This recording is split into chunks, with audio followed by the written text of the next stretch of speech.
मित्रों नमस्कार, आप है बसंत गुरु जी के साथ। आइए अपने जीवन का एक पड़ताल करते हैं। हर समाज में इन दिनों वैवाहिक संबंध टूटने का एक गजब का दौर चल रहा है। माता पिता की कोई सुन नहीं रहा है, ऐसा सुनने में आता है। कोई कहते हैं एक दूसरे को पति पत्नी नहीं सुन रहे हैं, एक दूसरे में इतनी अनबन है कि अब टूटने के अलावा और कोई चारा नहीं है। तलाक तलाक और तलाक के अलावा कोई गुंजाइश नहीं है। परिवार न्यायालय में जाते हैं, वहाँ के लोग भी बैठा करके समझाते हैं, लेकिन कोई समझने को तैयार नहीं है। फिर कोर्ट में चला जाता है, पेशी पेशी पेशी पेशी, और जीवन घसीटते घसीटते घसीटते घसीटते जीवन ऐसा हो जाता है कि अब ज़िंदगी में कुछ रह नहीं जाता है। जब तलाक होता है तब तक वो उस काबिल नहीं रह जाते, तब तलाक लेने करेगा क्या, तब तलाक का मतलब क्या हो जाएगा। तो यदि आप यह सोच रहे हो कि तलाक लेना ही एक अंतिम चारा है, अब टूटने के अलावा अब कोई विकल्प नहीं है, तो मित्र आप ज़रा गलत डिसीजन ले रहे हो। जब आपका शादी हो जाता है, जब आपका विवाह हो जाता है, चाहे लड़की हो या लड़का हो, तो यदि आप मुंह खोलने से पहले उस बात की सत्यता को समझ ले जाए कि मेरे मुंह खोलने से क्या हमारे परिवार में, हमारे बीच में बड़ा विस्फोट होगा, क्या दरार हो जाएगा क्या। यदि आपको लगता है सच भी है, चलो मान लिया एक समय के लिए सच है जो आप बोलना चाह रहे हो, पर उस सच को यदि आप सीधा का सीधा रफ बोल दोगे तो परिवार टूटेगा। यदि उस सच को थोड़ा समय के बाद बोलो, थोड़ा सा माहौल देख करके बोलो, थोड़ा सा ऐसा हंसी मजाक के साथ बोलो, तो वो सच भी सामने आएगा और लोग अपने आप को चेंज भी कर लेंगे। तो ये जो मुंह है ना, जो ये खोलने का तरीका है, ये पूरे पति पत्नी के जीवन को तबाह कर देता है। ये मुंह है, बिना विचारे बोल देता है, कुछ का कुछ बोल देता है, आवेश में बोल देता है, गुस्सा में बोल देता है, चिढ़ में बोल देता है, तुनक के बोल देता है, दिमाग खराब करके बोल देता है। तो फिर परिवार को टूटने से बचाना मुश्किल हो जाता है मित्र। तो आप ज़रा सोचिए, क्या आपका परिवार टूटना आवश्यक है? अच्छा, परिवार आपका टूट गया, अब आपको क्या हासिल हो गया, अब आपको क्या मिल गया? आप क्या टूटने के लिए जुड़े थे? इतना लाखों खर्च किए क्या इसलिए कि 1 माह के बाद 2 माह के बाद हमारा परिवार टूट जाए और हम और इतना जो पिताजी का जो मान सम्मान था, दोनों पक्ष का जो मान सम्मान था, दोनों पक्ष ने इतना धन दौलत लुटाया, इतना साक्षी बनाया, सब मजाक बना के रख दिए। क्यों? क्योंकि आप उसकी गरिमा नहीं समझते हो। तो जो बच्चा मेरा गरिमा समझता है, जो बच्चा प्रेम को समझता है, जो बच्चा जीवन को समझता है, जो बच्चा अपने लाइफ को समझता है, उसके जीवन में टूटन नहीं आता। मैं एक कहानी आपको शेयर करना चाहता हूँ।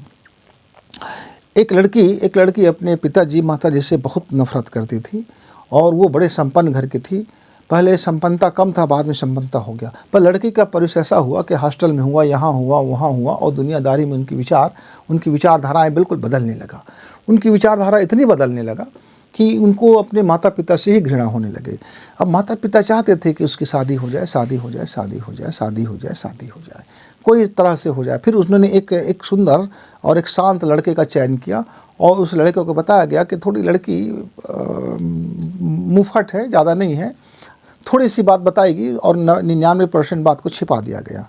और ये सोच के छिपा दिया गया कि जब शादी हो जाएगा तो हो सकता है ग्रंथि के कारण, हो सकता है जीवन में उसको ऐसा किसी के कारण और ये सब हुआ होगा, पति पत्नी रहेंगे तो सब बैलेंस हो जाएगा। ऐसा मान्यता पुराने ज़माने के हिसाब से था, क्योंकि पहले ज़माने में सेक्स का कंट्रोल नहीं होने के कारण लोग बिगड़ जाते थे और उसका मन उपद्रव हो जाता था, और उपद्रवशाली मन तरह तरह के साइकोलॉजिकल प्रेशर में वो उपद्रव करते थे, मनोविकृतियाँ हो जाते थे, मनोचित्त विकृतियाँ हो जाते थे, तो तरह तरह के उपद्रव होते थे। इसलिए उस समय विकल्प शादी रहता था कि लड़का लड़की की शादी कर दो, उनकी सारी जो चित्त विकृतियाँ हैं वो सब ठीक हो जाएंगे। उसने भी कर दिया। अब लड़की ने लड़का से कह दिया भैया कि देखो भैया, आपका बात ऐसा है कि तुमने शादी कर ली है तो चलो 2-4 रात आप मना लो, 2-4 रात आप सेक्स कर लो, उसके बाद हम दोनों का तलाक हो जाएगा। लड़के ने कहा क्या बात हो गया भैया? उसने कहा कि नहीं, मैं तो शादी इसलिए किया हूँ ताकि मैं अपने माता पिता को बता सकूँ कि अब तूने शादी करने के लिए दबाव डाला, मैंने कर लिया, अब मुझको शादीशुदा ज़िंदगी नहीं जीना है, मुझको तलाक ले लेना है। अब लड़का प्रेम से उसको समझाने की कोशिश किया, दोनों के बीच में झगड़ा बनने लगा, लड़का चुप होने लगे, लड़के चिल्लाने लगे। लड़की ने फिर कहा कि मेरे बॉयफ्रेंड थे, मेरे वो थे, तमाम अपनी पुरानी अतीत की ज़िंदगी को उनको बताया, कुछ नमक मिर्च मसाला डाल के बताया। लड़के फिर भी शांत थे। अब आप सोचेंगे लड़के क्यों शांत थे? तो लड़के इसलिए शांत थे कि लड़के को पहले से ये मालूम हो गया था, शादी के पहले ही, कि लड़की उनसे शादी होते ही तलाक मांगेगी, क्योंकि ऐसे ऐसे कारण से आपसे वो शादी किया है माता पिता के कहने पर। लड़के ने सोचा कि मैं एक तरफा रिश्ता निभाने की कोशिश करूँगा, मैं भी देखता हूँ कि मेरे प्रेम में दम है कि नहीं है, समझदारी में दम है कि नहीं है, समर्पण में दम है कि नहीं है, देखा जाएगा। अंत में तलाक तो स्वाभाविक है, ये तो करेंगे ही, चाहेंगे ही, लेकिन मैं इसके बाबत थोड़ा सा अपना अलग कर लिया। अपने माता पिता को बता दिया कि अपने कारोबार में हम दोनों बाहर रहेंगे, एक साथ नहीं रहेंगे अभी, क्योंकि परिवार के बीच में आ जाता तो कलह हो जाता। अब लड़की नाना प्रकार के उपाय करने लगी, बीच बीच में कहने लगी, दोस्त कुछ भी होने लगा। एक दिन दोनों दंपति हंस करके मुझसे अपनी बात शेयर किया। तो मैंने कहा कि आपका तलाक हुआ कि नहीं हुआ?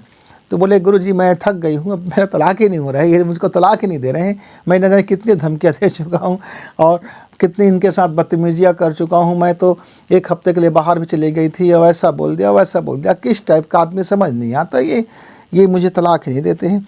तो हंस करके बात चली गई, टाल दी गई, और धीरे धीरे वो लड़की साल भर के अंदर में अपने को बदलना शुरू किया। तो 1 साल के भीतर में फिर उनसे पूछा गया कि क्या वास्तव में आपका शादी का टूटना आवश्यक है? तो उन्होंने कहा कि हम एक ट्रिप में जाते हैं, एक ट्रिप में आने के बाद हम फैसला करेंगे। और ट्रिप से आने के बाद दोनों ने फैसला किया कि हम अपनी ज़िंदगी में एक मिनिमम प्रोग्राम के तहत, एक पॉइंट के तहत हम अपनी ज़िंदगी गुजार सकते हैं। आप मेरी सारी बदतमीजियाँ और सारी गलतियाँ आपने समझ लिया। बोले हाँ समझ लिया। क्या इसके बावजूद भी जीवन हम जी सकते हैं? लड़के ने कहा हाँ तब भी जी सकते हैं। एक दूसरे को एक आज़ादी की सीमा रेखा बना लिया गया कि भैया मैं आपकी ज़िंदगी में यहाँ तक हस्तक्षेप नहीं करूँगा, और आपके ज़िंदगी में मैं यहाँ तक हस्तक्षेप नहीं करूँगा। माता पिता के बीच में हमारा प्रेम व्यवहार सुंदर रहेगा।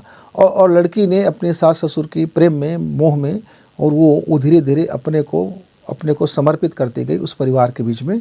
जो पुराना उनके मन में खलुस था, पुराना जो माइंड में बैठी हुई कुछ बातें थी, फिर दोनों पति पत्नी डॉक्टर के पास गए और डॉक्टर को बताया, मनोचिकित्सक को बताया कि इनकी ज़िंदगी में बचपना में ऐसा ऐसा हुआ था, युवावस्था तक का, अब ऐसे ऐसी कंडीशन है।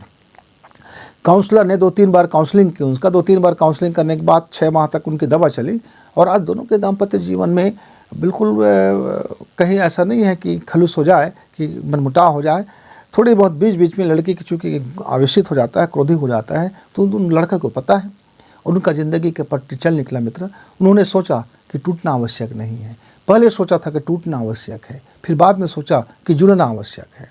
तो मित्रों, ये दृष्टिकोण का खेल होता है, ये मन के अंदर की खेल होता है। तो शादी को तोड़ने से पहले एक बार जरूर सोचना, क्या वाकई में टूटना आवश्यक है? क्या कोई गुंजाइश बच चुका है, या कुछ हम एक प्रयास कर सकते हैं? क्या एक छोटी सी हमारा प्रयास एक ज़िंदगी को जोड़ सकता है क्या? तो इसी उम्मीद के साथ कि आपके आसपास में कोई ऐसा जोड़े मिल जाए जो टूट रहा हो, और यदि आपके संबंधी हैं, आपके रिश्तेदार हैं, यदि आपके एक प्रयास से वो संबंधी पुनः जुड़ने को तैयार हो जाता है, पुनः अपनी ज़िंदगी जीने को तैयार हो जाता है, पुनः सोच विचार करने को तैयार होता है, तो ज़रूर एक प्रयास करें। आपका एक सार्थक प्रयास किसी की ज़िंदगी में उजास भर सकता है, और यह एक यज्ञ से कम ना होगा मित्र। इसलिए आपके आसपास में, आपके रिश्तेदार में यदि कोई जोड़ी टूट रहा होगा, तो जुड़ने के एक सार्थक कोशिश करें। तब तक गुरु जी को विदा। नमस्कार।